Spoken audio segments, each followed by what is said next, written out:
د سپوږمۍ تر کلي.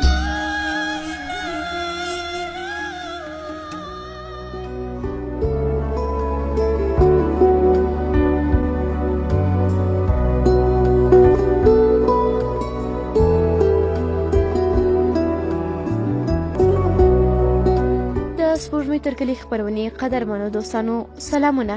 په دې هیله یم چې ټول به روغ جوړ خوشحاله یاست. دوستانو په دې خپرونه کې تاسو سره د مینې جګړې ناول 12مه برخه شریکوم. تر پای شیبو راسره اوسئ.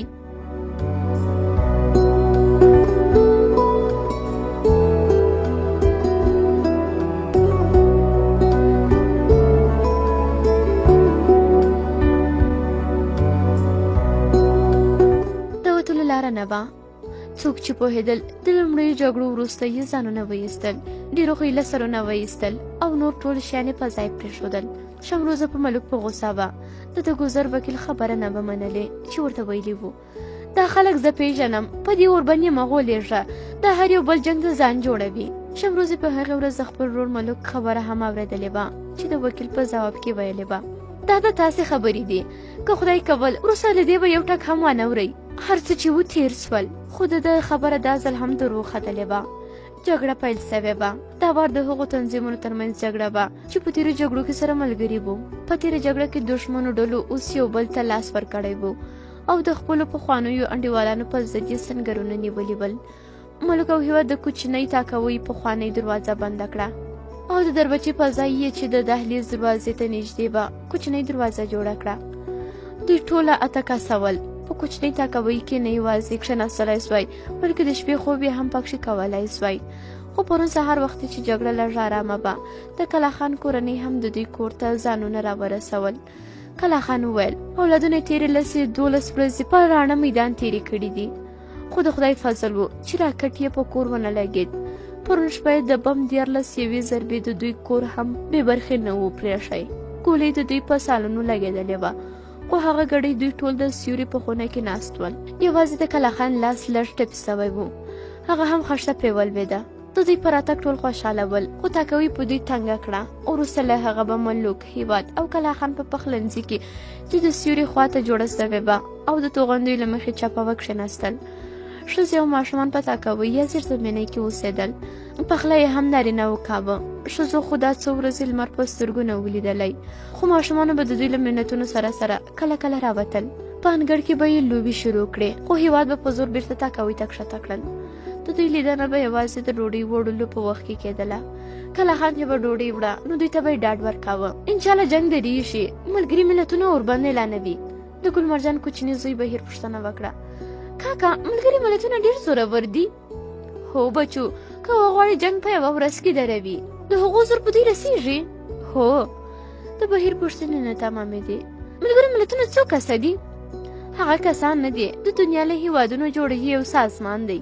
بهیر په ناباورۍ وویل بو نو د یوه زور په تنظیم رسېږي؟ کلاخان به همداسې ووت. بهیر به نورو ته په ناهیلۍ وویل بیا به مکتب ته لاړ سو. ملګري ملتونه د کلاخان او ملوک لپاره پیغور ګرځېدلي ول. چې کله به تاکوۍ ته ورغلل، ښځې او ماشومانو به بیا پوښتنې پیل کړې دا ملګري ملتونه پسې څه سول؟ اوس به نو ښځو هم د رهبرانو تر څنګ ملګرو ملتونو ته ښېرې کولې. خدای دې دا ملګري ملتونه ځواني مړ کړي، دوی هم څه نه ورته وایي، دا څه حال دی؟ خو د ماشومانو او ښځو ښېراوې او سوې نارې به د ډزو په اوازو کې ورکې سوې. هغه ورځ جګړه تر پخوا هم سخته سوې به، بس لکه سخته زلزله چې وي غرها و. دا نو معلومېده چې ګولۍ له کومې خوا ویشتل کېږي. له دوړو او لوګیو معلومېدل چې شاوخوا توغندي لګېږي. هسې د تلندې په څېر غرهار و چې دا سړی نه سوی تشخیص کولی چې له کومې خوا راځي. د توغندیو یوه ګولۍ د کور په دیواله ولګېده.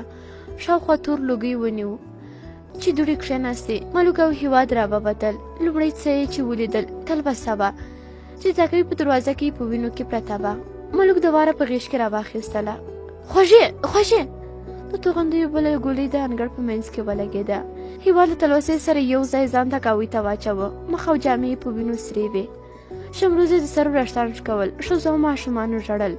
تلوسه بېروحه د هېواد په غېږ کې پرته وه. کلاخان د تلوسې پښه او نس په ټیکري وتړل، خو وینې لا روانې وې. هېواد هماغسې تلوسه ښکلوله. کلاخان یې تر پښې بله څیره هم وتړله. په ټنډه یې لاس کېښود. دا نورو ته یې مخ ور واړوه. سا پکښې چلیږي که خدای کول جوړېږي. شمروزې تلوسه په غېږ کې واخیسته. تلوسې سترګې پرانیستې. لالا ټول خوشحاله سول. ژړا ودرېده. هېواد په غېږ کې واخیستله. تلوسې سترګې پټې کړې. ملک به یې خوله کې اوبه واچولې. تلوسې بیا سترګې پرانیستې. هېواد ته یې وکتل. لالا بیا نه درځمه. ما مه وهه. بیا نه درځمه. هېواد په ډک ستوني وویل. خورکۍ چې پورته راسي ظالمان دې داسې په راکټ ولي. او له دې سره په ژړا سو. په تاکوي کې د ناسو کسانو د ژړا آواز هم ورسره لوړ سو. اوس نو ملک او کلاخان هم خپلو سترګو ته دسمالونه نیولي ول، لکه چې ټول پوه سوي وو چې د تلوسې وروستی سلګۍ دي. تاکوي چیغو او ژړاو په سر واخیسته. ټول د تلوسې د بېسا جسد په شاوخوا راټول سول. په هغه شپه هیچا ډوډۍ ونه خوړله. ماشومان هم لا وختي بیده سول. اوس نو دلته الوتکو او توپونو له غرهار سره ټول عادي سوي بل. 2 شپې همداسې تېرې سوې. د 3مې شپې په سپېده چاود یې د انګړ په کونج کې ځمکه وخرله او مړی یې خاورو ته وسپاره.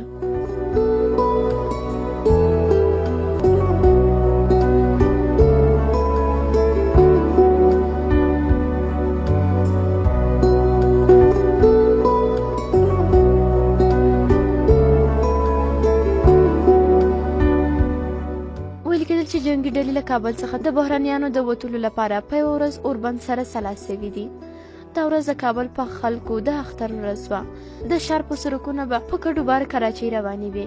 د کابل په وتلو لارو کې په کډو بار موټرونه کتار ول. تا به ویل چې ټول ښار کډه باره وي. لارې هم له ښځو او ماشومانو ډکې وې. ټول ښار په منډو و. د ټوپکوالو موټرونه هم په کلیو بار ول. معلومه نه وه چې له کومې راځي او چیرې ځي. د ښار په واټونو کې ولاړو وسلوالو کسانو هم بې برخې نه ول.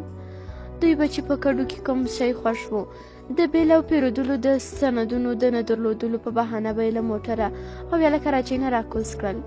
ځکه خو په هره پوسته کې ډول ډول یخچالونه، تلویزیونونه، راډیو کسټونه او المارۍ لیدل کېدې چې له خلکو څخه ضبط سوي ول. په خوشحال مینه کې هم څوک نه و پاته. لا په سپېدو کډې بار سوې وې. ملک او کلاخان هم 2 کراچۍ کرایه کړې. خپل ضروري کالي یې پکښې بار کړل. ښه شېبه په حویلۍ کې د تلوسې قبر ته ودرېدل. کلاخان له دروازې څخه څو ځله راغږ کړ. ژر راځئ، ژر راځئ، په دې خلکو باور مه کوئ، هسې نه چې بیا سره ښکر په ښکر سي. خو ملک او نورو ټولو د انګړ په کونج کې د خاورو د کوچنۍ غونډۍ شاوخوا چوپ ولاړ ول، لکه چې زړونه یې نه وو. ماشومه تلوسه یوازې پرېږدي. د وږمې په مخ اوښکې روانې وې، خو د ژړا غږ یې نه اورېدل کېده. شمروزه د قبر تر څنګ ناسته وه. بس هسې یې قبر ته کتل، لکه چې اوښکې وچې سوې وې. یا نه غواړي خپله ماشومه لور په خپل زړه کې د خواشینۍ له هغه سر طوفان نه خبره کړي چې د دې د زړه ستنې یې له بیخي ایستلې وې. کلاخان هم لکه چې په خپله مخکینۍ خبره پښیمانه وي د دروازې خواته غلی ودرېده. د کور مخې ته 2 کراچۍ بار ولاړې وې. سپین ږیري جوالي چې دا حالت ولید انګړ ته راننوت. د ملک تر څنګ ودرېده. له یوې اسویلي وروسته یې وویل: تاسې له دنیا نه خبره یاست. ته یو وار ووځه وګوره چې په ښار کې څه حال دی. بسته بسته کورنۍ تباه سوي. تاسې لا شکر نه کوئ. سپین ږیري هېواد ته مخ ور واړوه. پسې زیاته یې کړه: دا پرون یو نفر زما کراچۍ کرایه کړه. مور یې رنځوره به چې په کراچۍ کې امن ځای ته ورسوي، خو تر موږ د مخه راکټ کور ته ورسېده. ټوله کورنۍ تباه سوه. نور د وړلو لپاره څه نه و پاتې. سپین ږیري پرله پسې خبرې کولې: په اوربند مه غلطېږئ، اوربند خو انسانان کوي، هسې نه چې اوس یې بیا شروع کړي او خدای مکړه ټول دلته تباه سو. د سپین ږیري نصیحت په دوی اغېزه وکړه. یو یو د دروازې په لور روان سول. له حرکت سره سم د دوی ژړا هم پیل سوه. تر خیرخانې پورې ژړل.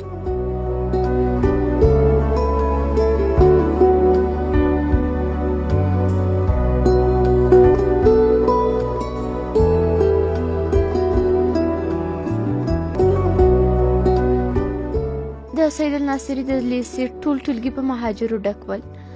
د جدې د میاشتې وروستۍ شپې ورځې وې. ژمی و، خو واوره نه وه، لکه چې د سربو باران په واوره زورور سوی وي. واوره ونه ورېده. هغه ورځ هم لمرینه وه. لمر و، خو لمر داسې معلومېده لکه تر سهاره بل سوی څراغ چې تیلې په خلاصېدو وي. نه یې تودوخه لرله، نه یې رڼایي، بس د کفن په شان سپینه رڼا وه. په هر ټولګي کې پنځو او په ځینو کې شپږو اووه کورنیو اړولي ول. دوی د ښوونځي په دهلیز کې یو کونج ته پرده جوړه کړه او د پردې شاته دواړو کورنیو خپل راوړل سوي کالي هوار کړل. په لږ وخت کې د ښوونځي دهلیز هم ډک سو او نور د باندې په انګړ کې پاته سول. یو غمجن د بل غمجن په لیدو خوشحاله کیږي. دلته داسې خلک سره راغونډ سوي ول چې له هر یوه به دې پوښتنه کوله، غم لړلې خبرې یې به دې اورېدې. 2 زامن مې ورک سوي، ورور مې شهید سو، په کور مې راکټ ولګېد، بس او یوه لور مې ژوندي پاته سو. خاوند مې د جنګ په اوله ورځ له کوره وتلی، بیا نه دی راغلی. لور مې ورکه ده. همدا یوه ورځ وه چې باید ټول ضروري کارونه پکښې سوي وای. ملک او هېواد د کور د پاتې کالیو د راوړلو لپاره بیا خوشحال مینې ته روان سول.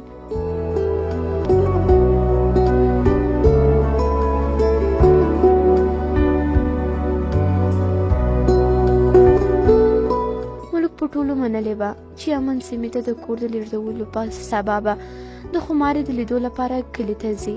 له باغ بالا تیر سول. د اسمایي او دارلمانو غرونو یو بل ته توپونو ډزې کولې، خو دا ډزې داسې نه وې لکه چې جګړه وي.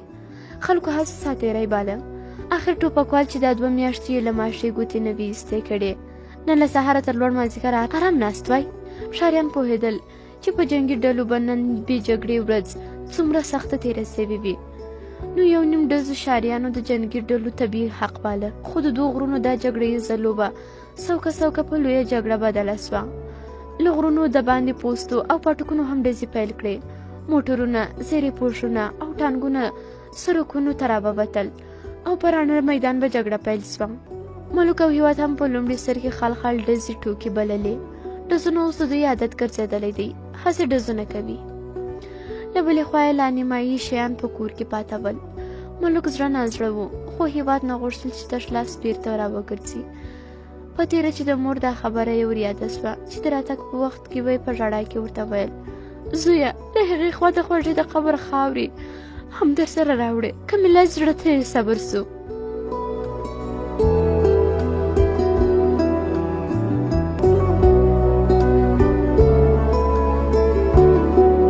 اوس نو د تلوسې له قبر د خاورې راوړل د هېواد فرض ګرځېدلی و چې هرومرو یې باید راوړی وای. خوشحال مینه د جګړې ډګر ګرځېدلی و. خوشحال مینه پولیتخنیک او انټرکانټیننټل هوټل ویشتل. پولیتخنیک او غره هم خوشحال مینه تر اور لاندې نیولې وه. د پولیتخنیک خواته د سړک له سره ټانګونو هم خوشحال مینه په نښه کړې وه. له هرې خوا سرې مرمۍ بادېدې. د پولیتخنیک په دروازه کې ولاړ ټانګ د تاشه کې د سیلو خواته په سړک تېرېدونکي کسانو چې بلې خواته به یې منډې وهلې په نښه کړل. ملک او هېواد ولیدل چې په دې شیبه کې ټول په ځمکه ولوېدل. دوی هم د یوه دیوال شاته ودرېدل. یو سړی چې ماشوم یې په غېږ کې و د سړک له منځه راولاړ سو او د دیوال په لور یې منډه واخیسته، خو دا شکې د وړاندې تګ مجال ورنه کړ. ضربه ګولۍ یې مخې او شاته ولګېدې. سړی په ځمکه پرېوت.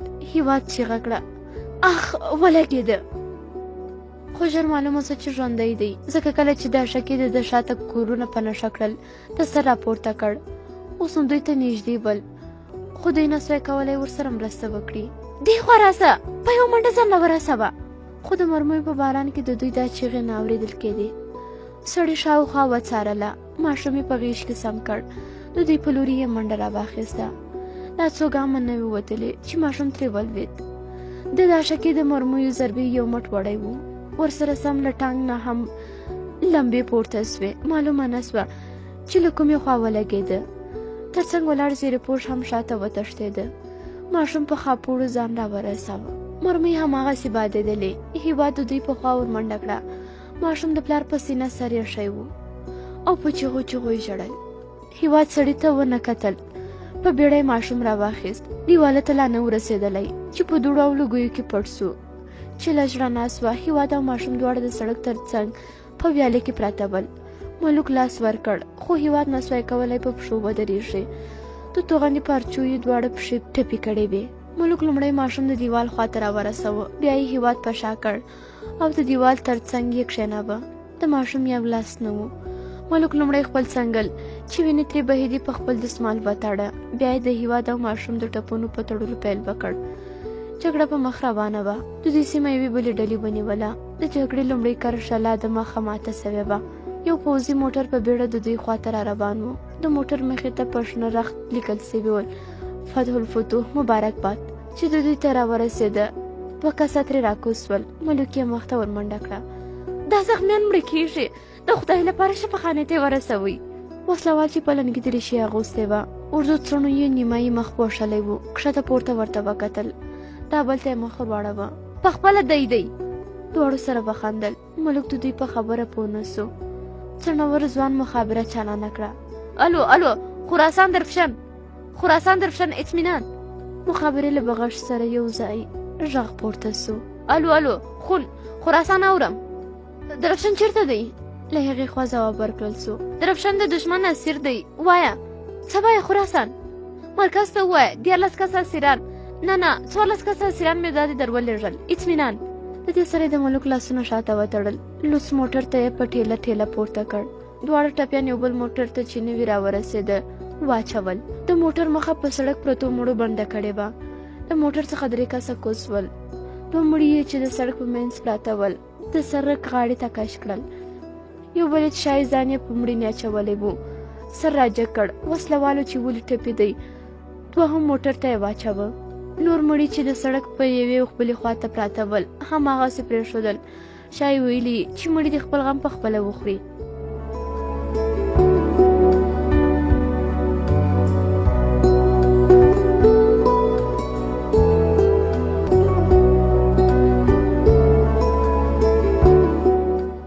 عجیب ځای و. زندان نه و، خو کوټې داسې جوړې سوې وې لکه چې د یوې نړیوالې جګړې د اسیرانو لپاره زندان جوړ سوی وي. هیچا دا فکر نه سوی کولی چې په کابل کې د پولې چرخې او د مزنګ نه پرته داسې بل زندان هم وي. نږدې په ټولو کوټو کې د خښتو پر ځای ډبرې کارول سوې وې. کوټې د سرتیرو د کاغذونو په څېر لویې وې. د سړي له قد نه لوړې کوچنۍ کړکۍ پکښې پرې سوې وې چې کلکې فلزي پنجرې نوې پکښې لګېدلې وې. د انګړ دیوالونه هم په ډبرو جوړ سوي ول. ویل کېدل چې د دې ځای واکمن نور واړه زندانونه هم لري، خو دا زندان د هغو ښځو او نارینه‌و زندان دی چې په جزاو محکوم سوي وي. د مخه به دلته یوازې هغه زندانیان راویستل کېدل چې د جزا د تطبیق وړ به وو، او زیاتره جزاګانې به د واکمن په مخ کې هم دلته تطبیق کېدلې. خو په وروستیو جګړو کې دغه نظم ګډوډ سوی و. اوس نو دلته هر ډول زندانیان راوستل سوي ول، ټول سره ګډ سوي ول. یوازې د ښځو نارینه‌و کوټې بیلې وې. ملک یې هم په تړلو سترګو دلته راوستی. د سیلو خواته یې چې د ده سترګې پرې وتړلې بیا یې نه وې خلاصې کړې. دی نه پوهېدی چې چیرې دی. شپه یې د نورو زندانیانو په شان په ویښه تېره کړې وه. بېګا شپه تر نورو شپو ارامه و. پرله پسې جګړې نه وې، یوازې الوتکو کله کله بمباري کوله، او د شپې په پیل کې د غره هاخوا د خوشحالي هوایي ډزې سوې. نوره داسې جګړه نه وه چې د نورو شپو په څېر دې خلک خوب ته نه وای پرېښي. خو د دې د بېخوبي سبب د زندان په دې لویه کوټه کې د ځای نشتوالی و چې د پښې غځولو ځای پکښې کې نه و. که به څوک ویده هم سو بېرته به ژر راویښ سو. دا یوازینی ځای و چې خلک یې د جګړې په بندېدو خواشیني ول. یو تن چې سپینه جالۍ لرونکی خولۍ یې په سر به په خواشینۍ سره وویل: زوی مړ کړې چې دا بیا څه بلا به بهل، دا جنګ یې ولې ودراوه؟ زه هم همدې ته چورت وړی یم چې دا ولې جګړه نه کوي. د کوټې په کونج کې یو بل سپین ږیري چې دوی ورته ډاکټر صاحب ویل، د دوی د ډاډ لپاره به ویل: چورت مه پې خرابوه، د دې خلکو بې له جنګه ګزاره نه کېږي، ځانونه به بل جنګ ته تیاروي. یو بل یې خبره تایید کړه: ډاکټر صاحب ښه وایې، اوس به ووینې چې بیا ورونه بل کړي. د څنګ سړي ته یې مخ ور واړوه: دغسې نه ده حاجي صاحب، زه وایم چې دې ملګرو ملتونو کوم موربند نه وي اعلان کړی. ډاکټر په بې اعتنایۍ سره وویل: هی سر دې سوی بوی یې نه دی درغلی. د ملګرو ملتونو کیسه مفته ده، دا په ملګرو ملتونو څه پوهېږي. ملک چې تر اوسه یې حیران د یو بلې خولې ته کتل، په خبرو کې ځان ورګډ کړ چې جنګ نسته، شکر وباسئ، تاسې ولې پرې خفه یاست؟ دا خو ښه. یو بل یوه خبره پرې کړه: ځوانه، ته له دنیا خبر نه یې. ملک په غوسه سو: له دنیا تاسې خبر یاست چې په تیاره کوټه کې پراته یاست؟ ټول کابل په اور کې سوځي، ټول خلک تباه سول، څوک د ساه ایستلو توان نه لري. سترګې له اوښکو راډکې سوې. خدایه زه چې زما د خور به اوس څه حال وي. مشر زوی یې وویشتل سو، خدای خبر اوس به مړ وي که ژوندی. دوی په مکتب کې پراته دي. یو بل بندي وویل: زموږ د هر یوه ډک کورونه پاته دي، د چا په کور راکټ ولګېده، د چا نیمایي کورنۍ له منځه تللې، د چا ټول، او د ډېرو څخه خو هېڅوک خبر هم نه دي. د څنګ سړي ته یې مخ ور واړاوه. که څنګه انجینر صاحب همداسې نه ده؟ انجینر وویل موږ له خپلو کورونو او اولادونو لاس مینځلی دی. په دې جنګونو ولاکه یو هم روغ پاته وي. د ځان غم نیولي د ځان. ملک ورته وویل نو تر دې به نور څه در باندې راځي؟ بندیان یاست، یو نفر به راسي ټول به په ګولۍ وولي. یو بل چې د نورو په خلاف یې د هرې خبرې سره خندل، د ملک په اوږه لاس کښېښود. وروره اوس داسې وخت راغلی نو کومه ګولۍ راسي له تا چپه سي، ستا په ورور ولګېږي. داسې فکر وکړه چې په دیواله ولګېده. له دې سره یې په لوړ اواز وخندل. انجینر ملک ته ورنږدې سو، ورته یې وویل تا ویل چې په ګولۍ به مو وولي، که مو څوک په ګولۍ وولي جنت به وګټي. ملک وویل نو څه به وکړي؟ لومړی کس وویل زه چې درته وایم ته ناخبره یې نه منې. دلته چې جنګ نه وي هغه څه به ووینې چې نه دي وي لیدلي او نه دي اورېدلي وي. یو بل وویل د جنګ ګټه دا ده چې یو خوا دا سړي خواره پکښې اخته وي، موږ ته یې پام نه وي. بل خدای مهربانه دی، ګوندې یو بم را او راکټ په موږ ولګېږي یا دا ځای بلګرو پونیسي. ډاکټر وویل او زموږ د کورنیو د خدای مل سي، یا به له دې اوره وتلي وي یا به په دې اور کې سوځېدلي وي.